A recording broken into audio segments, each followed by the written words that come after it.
Hello guys, कैसे हो आप सभी को राम राम, जय श्री कृष्णा, जय माता दी। और सभी का जीएसएम क्लासेज में दिल से वेलकम। जैसे कि आपको पता चले गया होगा कि आज अपन किसकी बात करने करने वाले हैं, और आज ये टॉपिक अपन समाप्त करेंगे और विशेष अपना ध्यान रहेगा, ठीक है, पशु परिचर के लिए।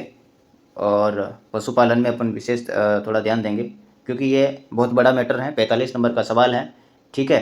तो इसमें ज़्यादा फोकस करना है। और जिसके दिमाग में अगर ये चीज़ चल रही हो कि इसमें तो 20 लाख फॉर्म भरे गए हैं पशु परिचर में, अपना चांस होगा कि नहीं होगा कोई भरोसा नहीं। तो देखो, पढ़ने वाले बहुत भी हैं और नहीं पढ़ने वाले तो बहुत हैं, ठीक है। अब पढ़ने वाले जो हैं उनमें आपको कैसे सर्वश्रेष्ठ बनाना है वो आपके ऊपर डिपेंड करता है। मैं तो यही कहूँगा कि पढ़ते रहिए और अपना जो प्रयास है वो जारी रखिए।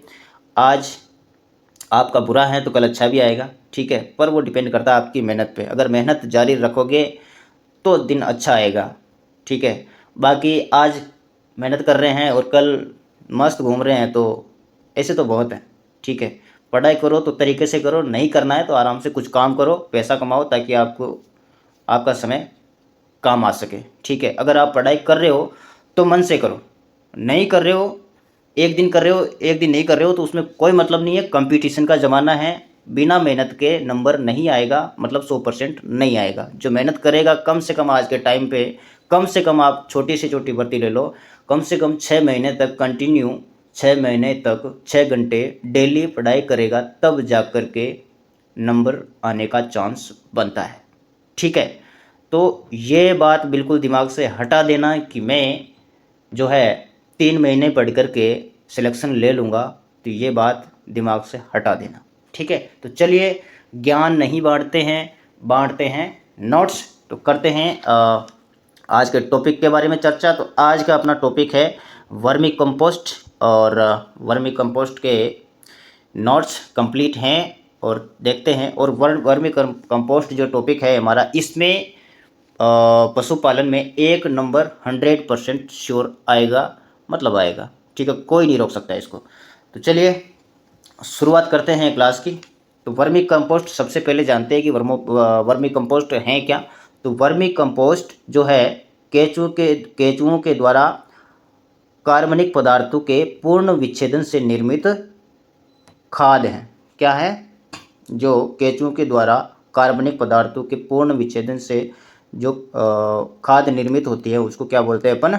वर्मी कंपोस्ट बोलते हैं, या वर्मी कंपोस्ट कहलाती है, ठीक है।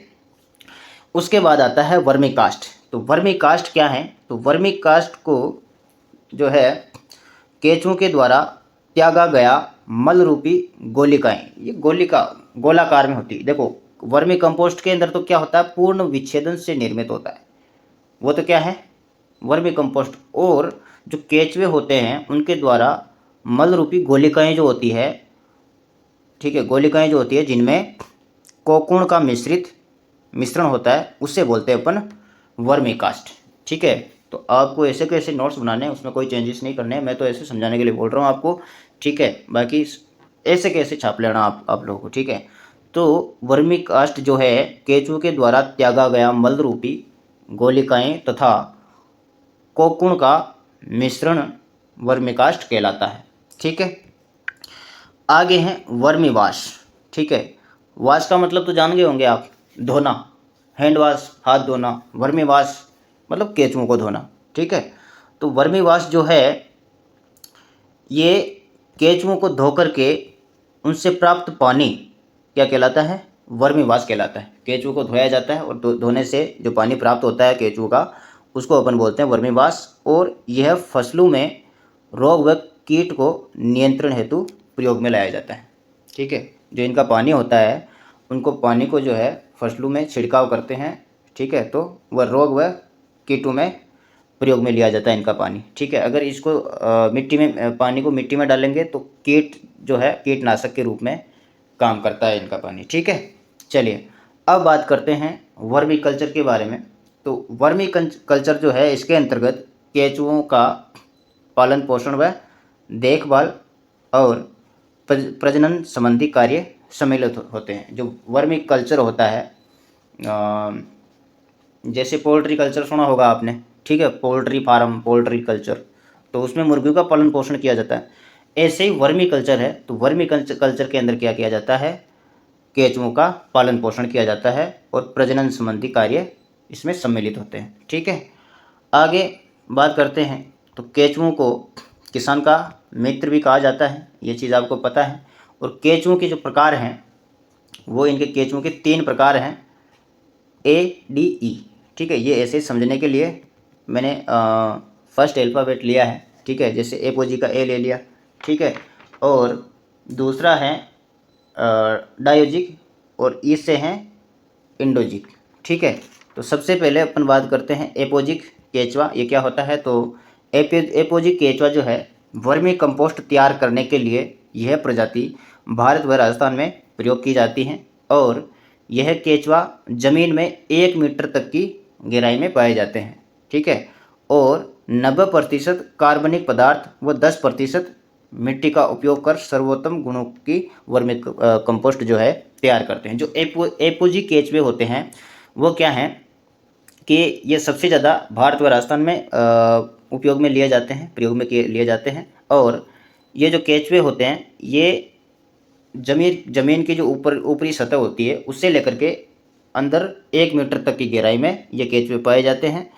और ये जो है 90% कार्बनिक पदार्थ खाते हैं और 10% मिट्टी खाते हैं। ठीक है, तो उनसे प्राप्त जो 90% कार्बनिक पदार्थ और 10% जो मिट्टी खाते हैं उनसे जो प्राप्त जो खाद होती है वो सर्वोत्तम होती है, सर्वोत्तम गुण वाली वर्मी कंपोस्ट कहलाती है। ठीक है, चलो आगे बढ़ते हैं।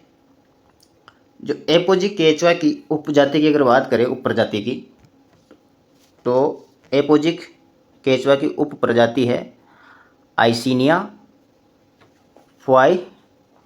इसकी उपजाति है फोइटिडा। ठीक है, आइसिनिया फोइटिडा। ठीक है, और ये वर्मी कंपोस्ट के लिए प्रयोग में आती है। ठीक है, जो एपोजी केंचुआ की उप प्रजाति है आइसिनिया फोइटिडा जो कि वर्मी कंपोस्ट के लिए प्रयोग में आती है। ठीक है, एपीजी केंचुआ की दूसरी उप प्रजाति है यूट्रिलस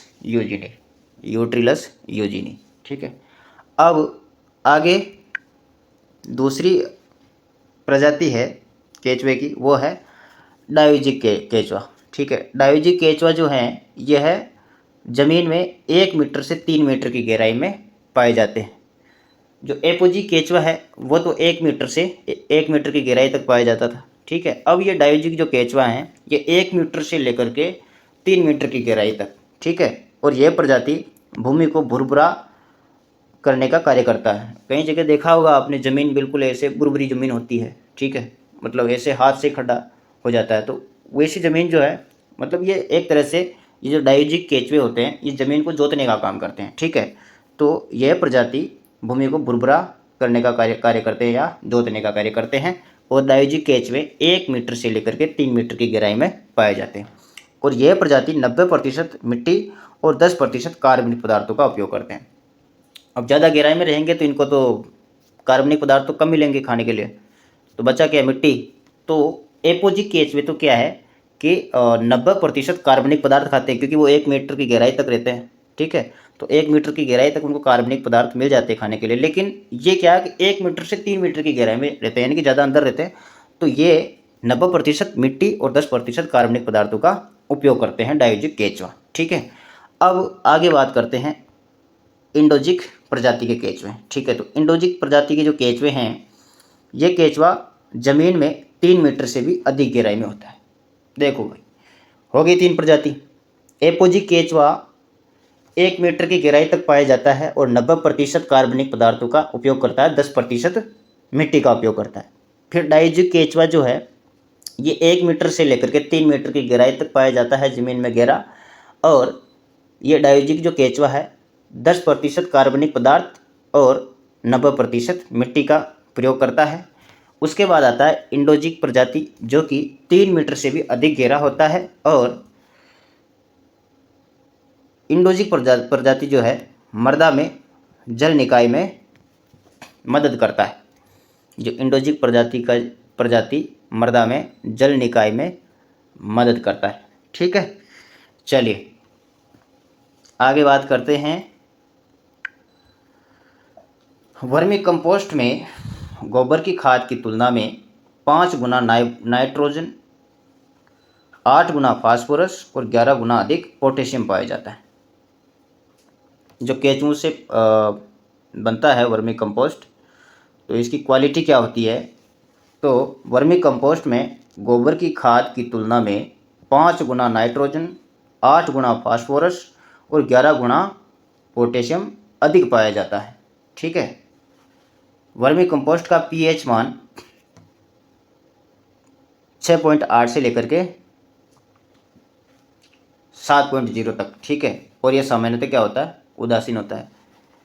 7 से अगर ऊपर निकल जाएगा तो वो अम्लीय हो जाएगा, और 7 से नीचे रहता है तो 6.5 से शायद, है ना, थोड़ा निकल गया दिमाग में, 6.5 से नीचे वो क्षारीय में हो जाता है शायद, देखना पड़ेगा मुझे। लेकिन ये क्या है, वर्मी कंपोस्ट का जो पीएच मान है, इसका वर्मी कंपोस्ट का पीएच मान कितना है? 6.8 से लेकर के 7.0 तक होता है, और सामान्यतः ये उदासीन होता है। ठीक है, चलिए आगे बात करते हैं। तो वर्मी कंपोस्ट में विभिन्न प्रकार के पादप हार्मोन पाए जाते हैं, जैसे कि ऑक्सिन, ऑक्जिन, जिबेरेलिन, साइटोकाइनिन, जो कि क्या है? साइटोकाइनिन पादप वृद्धि नियामक है। ठीक है, वर्मी कंपोस्ट के विभिन्न प्रकार के पादप वृद्धि, वर्मी कंपोस्ट के अंदर जो है विभिन्न प्रकार के पादप वृद्धि हार्मोन्स पाए जाते हैं, जैसे कि ऑक्जिन, जिबेरेलिन, साइटोकाइनिन, जो कि साइटोकाइनिन जो है पादप वृद्धि नियामक है। ठीक है, वर्ष 1881 में सर्वप्रथम चार्ल्स डार्विन ने वर्मी कंपोस्ट के बारे में बताया था। क्वेश्चन अगर आ जाए कि वर्मी कंपोस्ट के बारे में सबसे पहले कब और किसने बताया, तो सबसे पहले 1881 ईस्वी में सर्वप्रथम चार्ल्स डार्विन ने वर्मी कंपोस्ट के बारे में चर्चा की या वर्मी कंपोस्ट के बारे में बताया। ठीक है, अब बात करते हैं वर्मी कंपोस्ट के अनुपात की, मतलब नाइट्रोजन, फास्फोरस और पोटेशियम के बारे में। ठीक है, तो वर्मी कंपोस्ट के अंदर नाइट्रोजन की मात्रा होती है, ये देख लो अनुपात में।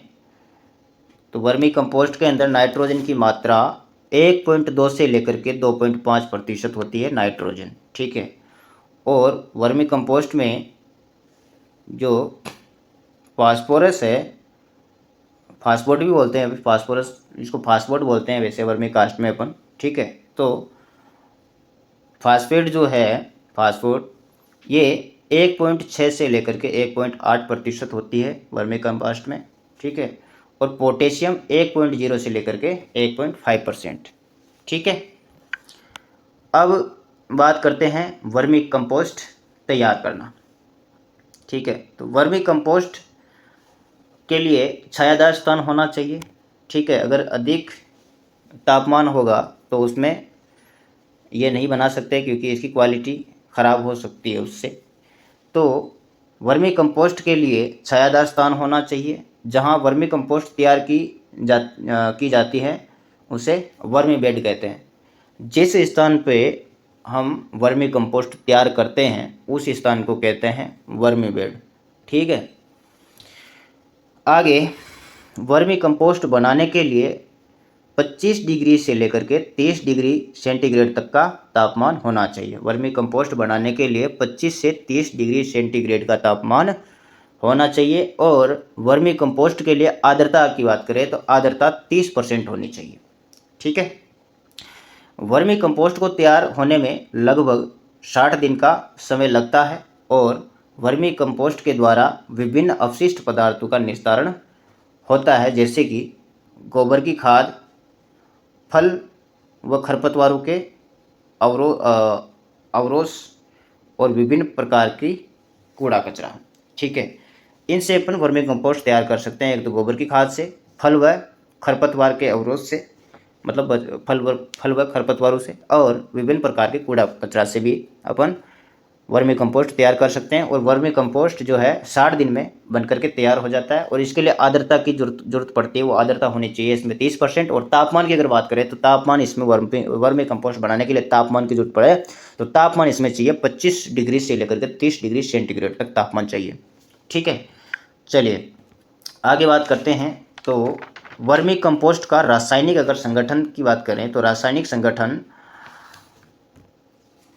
वर्मी कंपोस्ट में गोबर की खाद की तुलना में 5 गुना नाइट्रोजन, जैसे कि पीछे भी बात अपन कर चुके हैं, 5 गुना नाइट्रोजन, 8 गुना फास्फोरस व 11 गुना पोटास।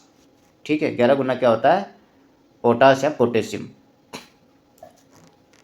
5 गुना तो क्या होती है, गोबर की खाद की तुलना में वर्मी कंपोस्ट की तुलना की जा रही है यहाँ पे। ठीक है, अपन गोबर की खाद डालते हैं ना खेतों में, सीधा सीधा हिसाब लगाओ आप, तो जो गोबर की खाद अपन डालते हैं खेतों में, उससे गोबर की खाद से वर्मी कंपोस्ट कितना ज़्यादा उपजाऊ है ये देखना है। तो गोबर की खाद से 5 गुना नाइट्रोजन अधिक होता है वर्मी कंपोस्ट में।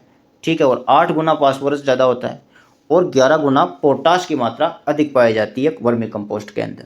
ठीक है, इस वजह से बहुत ही ज़्यादा मतलब उपयोगी हैं, बहुत ही ज़्यादा लाभदायक हैं। और इसी वजह से जो है किसान का मित्र कहा जाता है वर्मी कंपोस्ट को।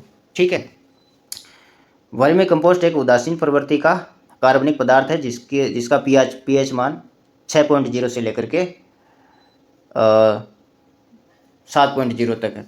पीछे अपन ने देखा था उसमें 6.7 था।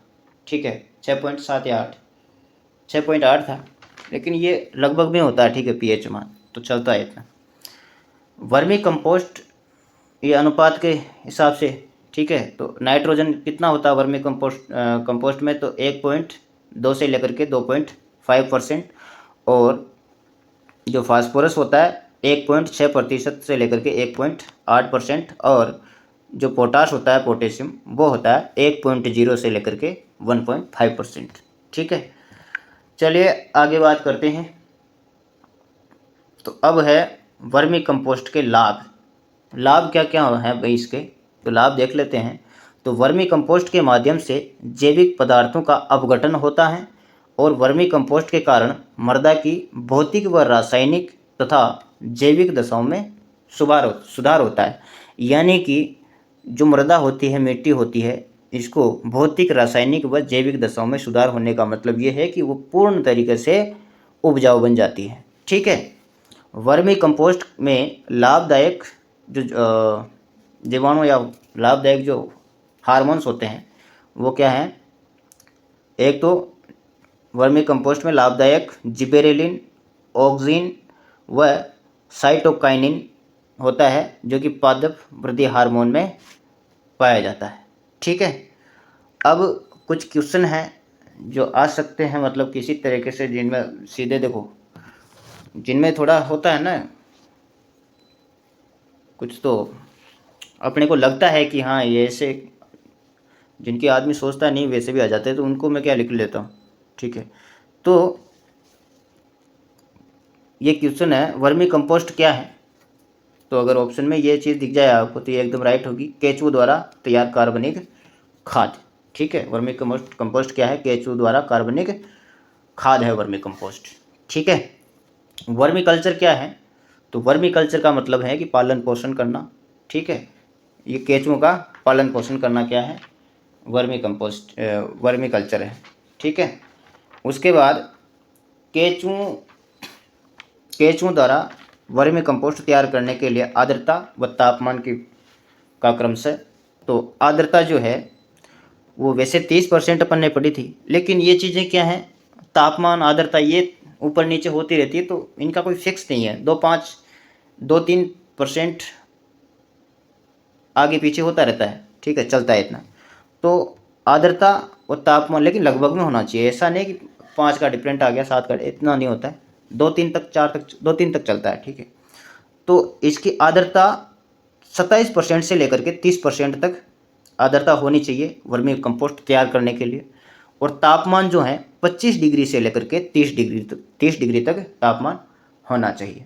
ठीक है, तो आज अपना वर्मी कंपोस्ट कंप्लीट हो चुका है, यानी कि अपने 1 नंबर कंप्लीट हो चुका है दोस्तों, ठीक है।